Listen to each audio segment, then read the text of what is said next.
రాష్ట్రంలో గ్రామ పంచాయతీల పునర్వ్యవస్థీకరణకు ప్రభుత్వం పచ్చ జెండా ఊపింది. పలు పంచాయతీలను గ్రేడ్ 1, గ్రేడ్ 2, గ్రేడ్ 3 కేటగిరీలుగా రూరల్ గ్రామ పంచాయతీలుగా వర్గీకరిస్తూ ప్రభుత్వం ఉత్తర్వులు జారీ చేసింది. 10,000 కంటే జనాభా ఉంటే రూరల్గా, 3,000 నుంచి 10,000 లోపు జనాభా ఉంటే గ్రేడ్ 1 పంచాయతీగా, 2,000 జనాభా కంటే తక్కువ ఉంటే గ్రేడ్ 2 పంచాయతీగా, 1,500 కంటే తక్కువ జనాభా ఉంటే గ్రేడ్ 3 పంచాయతీగా గుర్తించనుంది. ఈ మేరకు పంచాయతీరాజ్ శాఖ ప్రత్యేక కార్యదర్శి శశిభూషణ్ కుమార్ ఉత్తర్వులు జారీ చేశారు.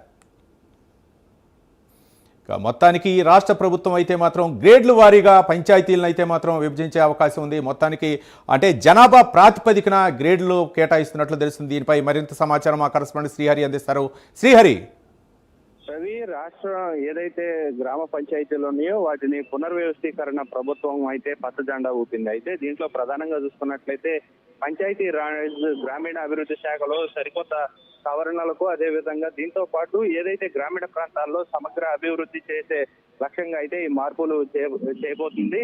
పంచాయతీలు అదే విధంగా జనాభా ఆదాయం ఏదైతే ఉందో దాని ఆధారంగా పునర్వ్యవస్థీకరణ వర్గీకరణ అయితే ప్రభుత్వం చేపట్టబోతుంది. దీంతో పాటు కొత్తగా గ్రామ పంచాయతీలను రూర్బన్ పంచాయతీలు ఏర్పాటు చేయాలని చెప్పని కూడా ప్రభుత్వం నిర్ణయించింది. దీంతో ఏదైతే గ్రామీణ ప్రాంతాల్లో అదే విధంగా పట్టణాలు ఏవైతే ఉన్నాయో వీటన్నిటి తరహా సదుపాయాలు కల్పించేందుకు వీలుగా వాటన్నిటిని రూర్బన్ పంచాయతీలు ఏర్పాటు చేస్తుంది రాష్ట్ర ప్రభుత్వం. సీఎం చంద్రబాబు ఆదేశాల మేరకు పంచాయతీలన్నిటిని కూడా పునర్వ్యవస్థీకరణ చేసేందుకు ఆదేశాలు ఇప్పటికే జారీ అయ్యాయి. జనాభా చూసుకున్నట్లయితే 10,000కు పైగా ఉన్న గ్రామ పంచాయతీలను అయితే రూర్బన్ పంచాయతీలుగా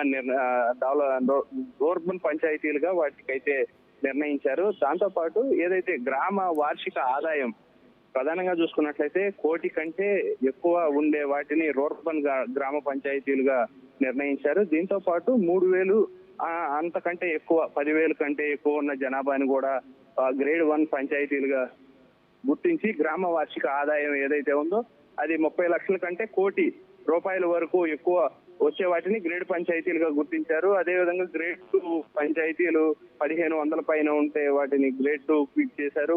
గ్రేడ్ 3 పంచాయతీలను కూడా నిర్ణయించి వాటన్నిటిపైన ఏదైతే ఉందో పంచాయతీరాజ్ శాఖ ముఖ్య కార్యదర్శి శశిభూషణ్ కుమార్ ఈ మేరకు ఉత్తర్వులు అయితే జారీ చేశారు. రవి.